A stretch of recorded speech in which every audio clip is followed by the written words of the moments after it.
Então vamos continuar aqui abordando os espaços vetoriais, onde aqui a gente vai ter uma noção do que vem a ser um espaço vetorial de dimensão finita e de dimensão infinita também. Vamos ver aqui o conceito de base de espaços vetoriais de dimensão finita e situações importantes onde a gente tem as bases canônicas. Então exemplos e exercícios vão aparecer. Então, conteúdo do capítulo 4 do livro-texto ainda. Então, o que vem a ser um espaço vetorial de dimensão finita?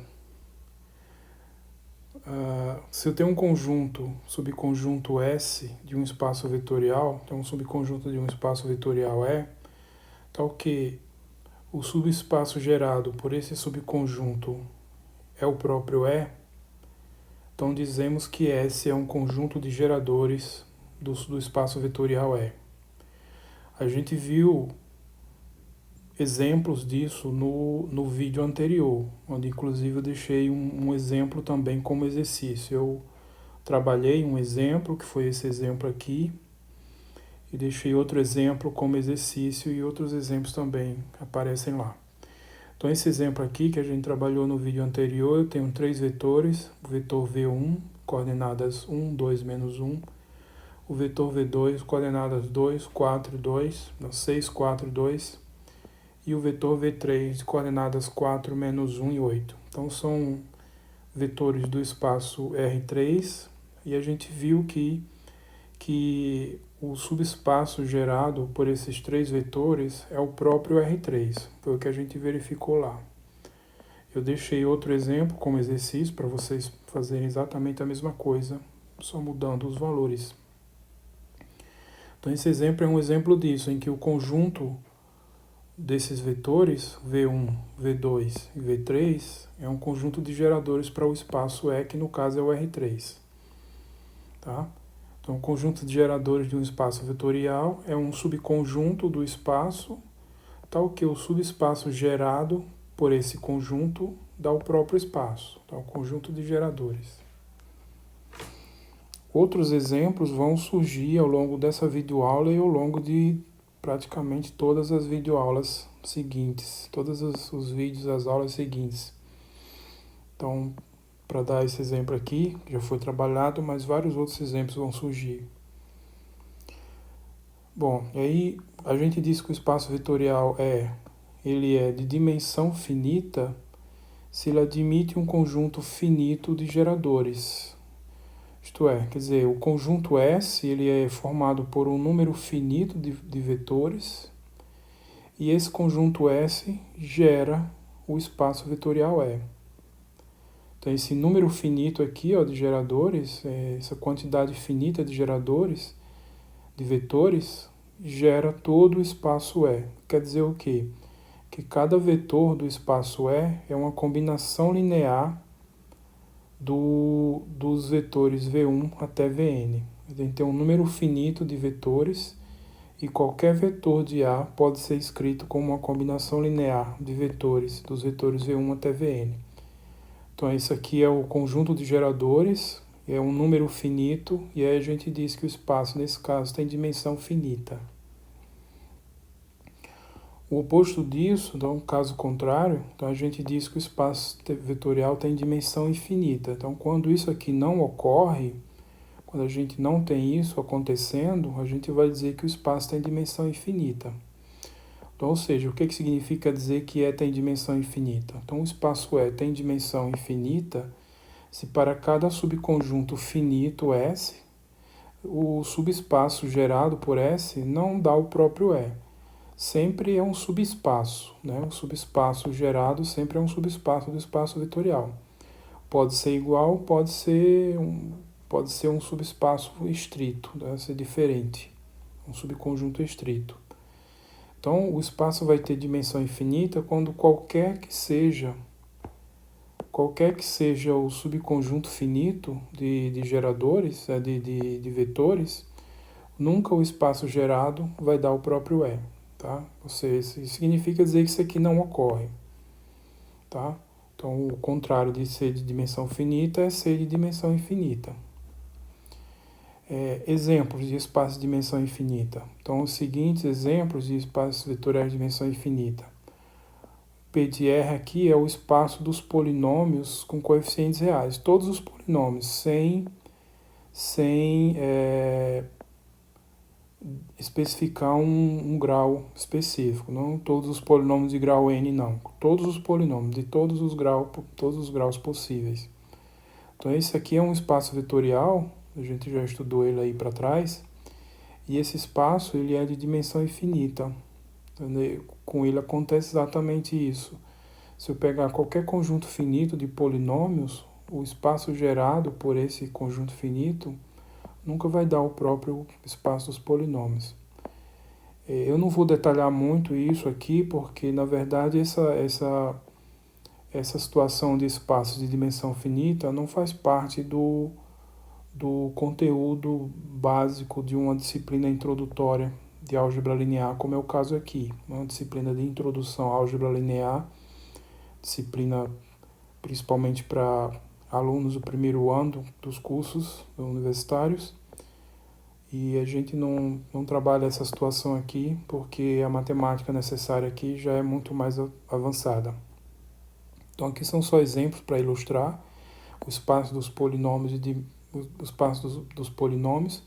E esse outro exemplo aqui, o espaço das sequências, né, sequências infinitas em termos reais.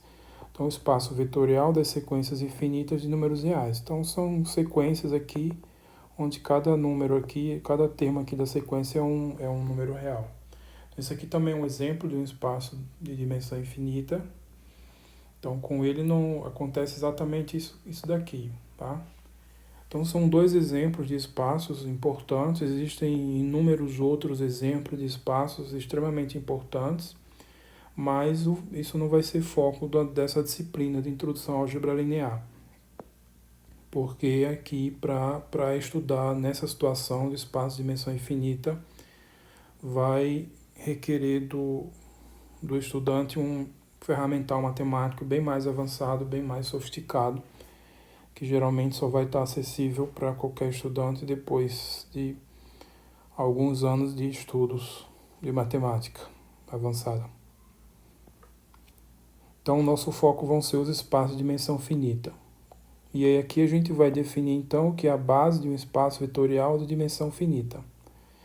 Então, dizemos que um subconjunto S de vetores não vazio, um subconjunto não vazio, vetores V1, V2 até Vn, de um espaço vetorial é uma base desse espaço se acontecer o seguinte, primeiro, esses vetores forem linearmente independentes, então esses elementos que aparecem aqui dentro do conjunto são vetores linearmente independentes, e além disso, o subespaço gerado por esses vetores dá o próprio E, ou seja, isso aqui é um conjunto de geradores para o espaço E, tá?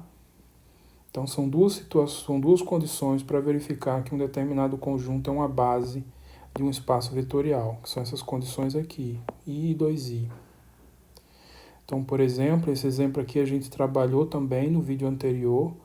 Se eu tenho esse conjunto S formado por esses três vetores, V1, V2, V3, então V1 é esse vetor aqui, 1, 2, menos 1, V2, 6, 4 e 2, V3, 4, menos 1 e 8. Então, esse conjunto S é uma base do R3. Então, o que a gente tem que verificar para verificar que é uma base? Que esses três vetores são linearmente independentes, é o item I. Isso foi verificado no vídeo anterior. E segundo, que o espaço gerado por esses três vetores dá o R3. Isso também foi verificado no vídeo anterior. Então, esse conjunto aqui é uma base, né, forma uma base para o R3. No vídeo anterior também teve outros exemplos que foram deixados como exercício para vocês trabalharem. Então lá vocês vão ter outros exemplos de base, no caso para o R3. Então esse exercício aqui também é basicamente a continuação do exercício que ficou do vídeo anterior, que é para vocês provarem que esses três vetores formam uma base para o R3. Tá? Então, provar que esses três vetores formam uma base para o R3 significa o quê? Provar que os três vetores são linearmente independentes, é o item I da definição, e depois que o subespaço gerado por eles dá o próprio R3. Então vocês vão essencialmente repetir o que foi feito no vídeo anterior, esse exemplo aqui, provar que a independência linear dos três vetores e que eles geram todo o R3. Então o exercício é praticamente o mesmo tipo de conta do exemplo. Tá? Então é isso aqui que eu estou dizendo que vocês têm que fazer. Vocês têm que provar que os três vetores são linearmente independentes e que o espaço gerado por eles, o subespaço gerado por eles é o próprio R3.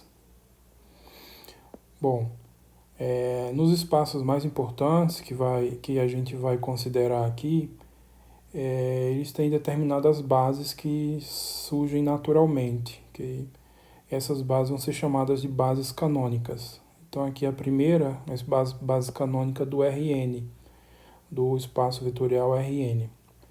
Então considero o espaço vetorial Rn, que é o conjunto dos vetores de tamanho n aqui, né, das n-nuplas, ou das sequências de tamanho n de números reais.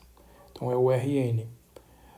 E o conjunto S formado por esses vetores aqui, que eu estou chamando E índice 1, E índice 2, reticências E índice n.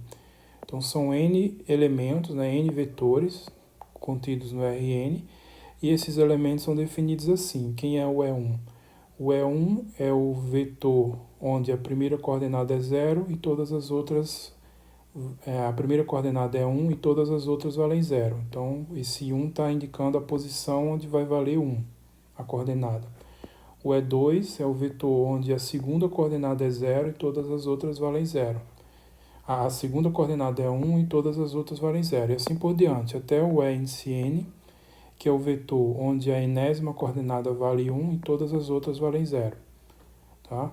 Então, esse conjunto aqui tem n vetores e eles formam uma base para o Rn. Então, eles são LI, são linearmente independentes, estão deixando aqui para vocês verificarem, mas isso é bem tranquilo.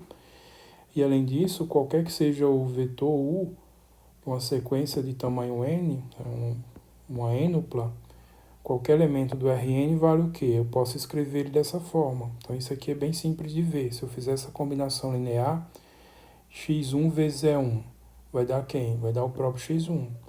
x2 vezes E2 vai dar o x2. E assim por diante. xn vezes En vai dar o próprio xn. E quando eu somar tudo isso, dá esse vetor. Tá? Então, vocês verificam isso daqui facilmente. Se ficar um pouco difícil de visualizar, então vejam com vetor de tamanho 2, tamanho 3, que é exatamente a mesma ideia. Então, ou seja, os vetores são linearmente independentes e eles geram, né, o conjunto desses vetores gera o Rn todo. Então, isso aqui é uma base. E essa base é chamada base canônica do Rn. Então, por definição, isso aqui é a base canônica do Rn. Então, esse termo vai aparecer o tempo todo, base canônica do Rn. O que é isso? É essa base aqui, ó, formada por esses vetores elementares, esses vetores básicos. Então, por exemplo, vamos detalhar mais aqui dois casos particulares, que é o R2, que é o plano cartesiano, e o R3, que é o espaço tridimensional.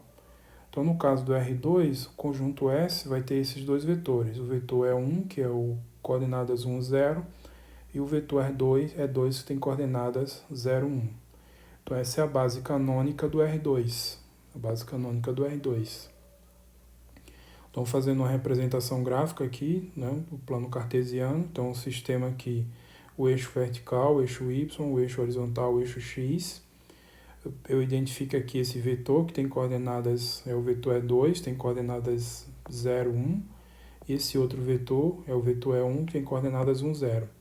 Então, qualquer vetor do plano, qualquer vetor x, y, vai ser escrito dessa forma, como uma combinação linear desses dois vetores, onde aqui é a coordenada, esse é o coeficiente da combinação linear, coordenada x, e aqui a coordenada y, o outro coeficiente da combinação linear. Então, analogamente, a gente tem a mesma ideia para o R3. Então, se eu tenho esse conjunto agora com três vetores, o vetor é 1, coordenadas 1, 0, 0, o vetor é 2, coordenadas 0, 1, 0, o vetor é 3, coordenada é 0, 0, 1. Então essa aqui é a base canônica do R3, tá? Então fazendo aqui uma representação gráfica, então imagine que aqui são os três eixos coordenados, né?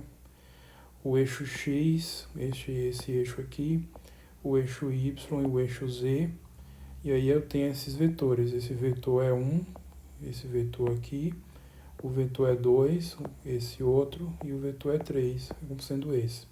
Então qualquer vetor aqui do espaço, aqui eu não desenhei para não ficar muito carregado, qualquer vetor do espaço se escreve como combinação linear desses três vetores. Tá? Então, quem já estudou, quem vai estudar cálculo 3, o cálculo de funções de várias variáveis, vai trabalhar muito aqui nesse contexto aqui, nesses dois contextos aqui, do plano cartesiano e do espaço tridimensional. Então as bases canônicas desses dois espaços e do Rn de um modo geral tem que ser muito bem conhecida. Bom, vou deixar agora esse exercício aqui. Então para vocês escreverem esses três vetores, o vetor V1, coordenadas 1, 2, menos 1, o V2, coordenadas 6, 4, 2, e o V3, 4, menos 1 e 8. Cada um deles vocês vão escrever como combinação linear dos vetores da base canônica do R3. Então isso aqui é bem tranquilo, bem fácil, tá? Para vocês escrever o V1 como combinação linear desses três vetores, o V2 como combinação linear desses três vetores e o V3 também como combinação linear desses vetores. Mas eu peço também aqui a recíproca. Recíproca é o quê? Escrever cada um dos vetores da base canônica, agora é fazer o contrário. Esses três vetores vão formar uma base, já vimos, eles formam uma base do R3. Então, como eles formam uma base do R3, qualquer vetor pode ser escrito como uma combinação linear desses três elementos aqui. Em particular, os vetores E1, E2 e E3. Os próprios vetores da base canônica também vai acontecer isso com eles. E aí eu vou pedir aqui no exercício que vocês escrevam cada um desses três vetores da base canônica como combinação linear desses três vetores dessa outra base. Então essa parte aqui já é um pouquinho mais trabalhosa, vai ter que montar sistema, resolver sistema, etc. Mas é um exercício extremamente importante para entender o conceito e para entender outras coisas que vão surgir aí ao longo das aulas. Então, é extremamente fazer esse exercício. Um outro espaço vetorial importante é o PNR, o espaço dos polinômios de grau no máximo n. Então, a base canônica para esse espaço, a base canônica do PNR. Então, considere o espaço vetorial PNR, o espaço dos polinômios de grau no máximo n, com coeficientes reais. Tá? Então, quer dizer o quê? Se eu tenho um polinômio nesse conjunto, nesse espaço, então se eu tenho um p de x nesse conjunto aqui, então ou ele é o polinômio identicamente nulo, porque o polinômio identicamente nulo a gente não define o grau dele não está bem definido, não está definido. Ou ele é identicamente nulo, ou ele é um polinômio mesmo, no sentido onde o coeficiente a n pode ser zero ou pode ser diferente de zero, tá? Então, o polinômio vai ter essa expressão, vai ter grau no máximo n. E a gente diz que o polinômio tem grau n quando o a n é diferente de zero. Então, se eu estivesse colocando aqui, dizendo que o a n é diferente de zero, então esse polinômio ia ser um polinômio de grau n, mas não é esse o caso. O que eu estou dizendo é que ele é um polinômio de grau no máximo n. Então, ou é n ou é menor ou igual a n, ou é o polinômio nulo, tá? Então, grau 0, que são os polinômios constantes, grau 1, grau 2, etc., até o grau n. O que não pode é passar de n também. Então, esse conjunto é um espaço vetorial, a gente viu também, vocês vejam aí nas videoaulas passadas, quando a gente falou de espaço vetorial, e é um espaço importante também, um espaço vetorial importante. Então, o que vem a ser a base canônica desse espaço vetorial? Então, a base canônica desse espaço vetorial, por definição, é formada por esses vetores básicos aqui, ó. O polinômio é 0 de x, que é o polinômio identicamente constante igual a 1. O polinômio é 1 de x, que é o polinômio igual a x mesmo. O polinômio é 2 de x, que é igual a x2. E assim vai, até depender do grau n. até o polinômio ANX, que é o polinômio x elevado a n. Simplesmente esses polinômios elementares aqui, esses polinômios básicos, formam uma base e eles é o que a gente chama, por definição, a base canônica do espaço PNR. Tá?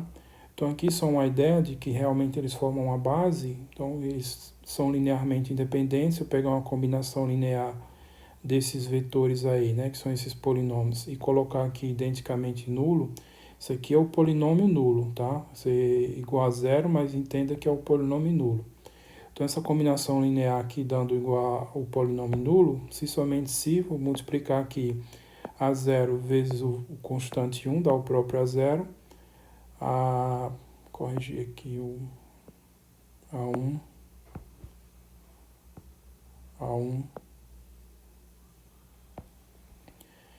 A1 vezes o polinômio x, então dá A1x, A2 vezes o polinômio x2, então dá A2x2 e assim por diante.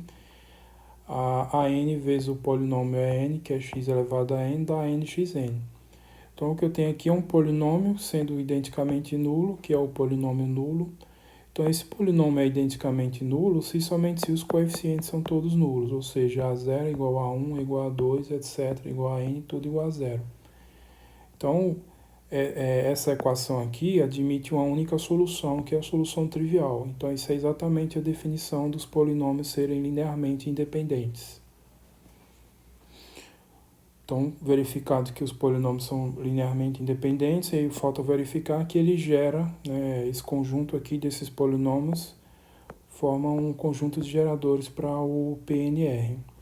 Isso também é tranquilo, então se eu pego um polinômio qualquer, um polinômio genérico no espaço PNR, então essa aqui é a forma genérica, né, de qualquer polinômio, e aí naturalmente aqui é mais ou menos o inverso do que eu fiz aqui. Naturalmente esse polinômio pode ser escrito assim. Então aqui eu estou dizendo que P é uma combinação linear dos polinômios. É 0, é 1, é 2, etc. até n. Então é uma combinação linear, um dos coeficientes da combinação são os coeficientes do polinômio mesmo. Então isso significa, né, quando o P é qualquer, é um elemento qualquer aqui, então o espaço dos geradores, ou o espaço gerado por esses polinômios, dá o próprio espaço vetorial PNR. Tá? Então esses são os elementos da base canônica desse espaço. Outro espaço importante, no qual é importante também conhecer a base canônica desse espaço vetorial. Aí eu deixo aqui como exercício para vocês explorarem isso e fazerem um pouquinho de conta também. Vocês escreverem esses três polinômios, P1x, que é x1 menos x, P2 de x, que é 5 mais 3x menos 2x2, e P3 de x, que é 1 mais 3x menos x2. Então são polinômios do espaço P2R, quer dizer, o espaço vetorial dos polinômios de grau no máximo 2, tá? Então veja que o P1 tem grau 1, P2 e P3 já tem grau 2. Então aqui eu quero que vocês escrevam cada um desses polinômios como combinação linear dos vetores da base canônica desse espaço. Então é o mesmo exercício aqui que foi pedido, só que agora, ao invés de tratar dos vetores do R3, eu estou tratando dos polinômios nesse espaço aqui, P2R. Então eu vou pedir para vocês fazerem isso, escrever cada um desses polinômios aí, P1, P2, P3, como combinação linear dos vetores da base canônica do P2R. Isso também é simples, bem tranquilo, não tem que fazer muita conta não. Mas aí eu peço o oposto também. Então, reciprocamente, vocês escrevam cada um desses três vetores da base canônica como combinação linear dos vetores dessa base aqui. Aí aqui fica uma pergunta, será que isso realmente é uma base? Então, eu não verifiquei. Então, fica para vocês verificarem que, de fato, esses três polinômios aqui, esses três polinômios formam também uma base para esse espaço. Então, eu tenho a base canônica, tem a base canônica dele, mas tenho também essa base aqui. Aí isso aqui eu não verifiquei, fica como exercício vocês verificarem. E aí verificando que eles formam uma base para o P2R, cada um dos três vetores, E1, E2, E0, E1, E2, também podem ser escritos como combinação linear. Então isso aqui já não é tão direto quanto a situação anterior, já vai requerer também um pouquinho de conta, mas essencialmente vai ser a mesma situação desse exercício aqui, desse outro exercício. Então tem que montar as equações todas, montar o sistema e tentar resolver os sistemas. Então, como sempre, recaindo em sistemas lineares, matrizes, determinantes, etc. Bom, outro espaço importante para a gente aqui é o espaço das matrizes de dimensão, né, de ordem m por n com entradas reais. Então a gente precisa também conhecer a base canônica para esses espaços aqui. Então a base canônica para o espaço das matrizes M, N, R. Então considero o espaço vetorial das matrizes de ordem M com entradas reais e para cada K variando de 1 até M, M aqui é o número de linhas da matriz, então para cada K variando de 1 até M e cada L variando de 1 até N, N é o número de colunas das matrizes, defina essas matrizes aqui. Eu vou chamar a índice KL, então é a matriz A índice J, a matriz de ordem M por N, M linhas e N colunas. Então A índice KL, essas matrizes definidas assim. A entrada A índice KL é igual a 1, então estou dizendo que é igual a 1, e o restante todos igual a 0. Então A índice J é igual a 0 para todo I diferente de K ou todo J diferente de L. Então essa matriz só tem um elemento diferente de 0, que é esse elemento aqui, que vai aparecer exatamente na posição K índice L. Então por isso daqui. Então essa matriz é tudo 0, exceto a entrada de índice KL. Ok? Então essas matrizes, elas vão formar esse conjunto aqui. Então esse conjunto A índice KL, com o K variando de 1 até M e o L variando de 1 até N, é uma base canônica. Então forma uma base para o espaço das matrizes, e essa base, por definição, é a base canônica do espaço das matrizes M', N colunas, com entradas reais. Tá? Então, por exemplo, aqui é uma situação geral, fica um pouco difícil de visualizar, porque matrizes fica um pouco grande. Então, vamos particularizar para essa situação aqui as matrizes 2 por 2, duas linhas, duas colunas com entradas reais. Então, a base canônica aqui é essa, ó. O elemento A índice 1, a entrada 1 aqui na primeira posição, o resto tudo 0. Então, aqui nessa situação, o K é igual a L igual a 1. O elemento, a matriz A12, a entrada A12 é 1, o resto tudo é 0. Então, essa situação em que o K é 1 e o L é 2. A matriz A21, a entrada A21 é 1 e o resto tudo 0. Então, corresponde a essa situação em que o K é 2 e o L é 1. E, finalmente, a matriz A22, onde a entrada A22 é 0 e o resto tudo é 0. Então, isso aqui é a base canônica do espaço das matrizes quadradas de ordem 2 com entradas reais. Então, é uma situação particular disso daqui. Ok? Vocês podem ver outras situações, por exemplo, matrizes 2 por 3, matrizes 3 por 2, matrizes 3 por 3, e assim por diante, só para entender bem isso daqui.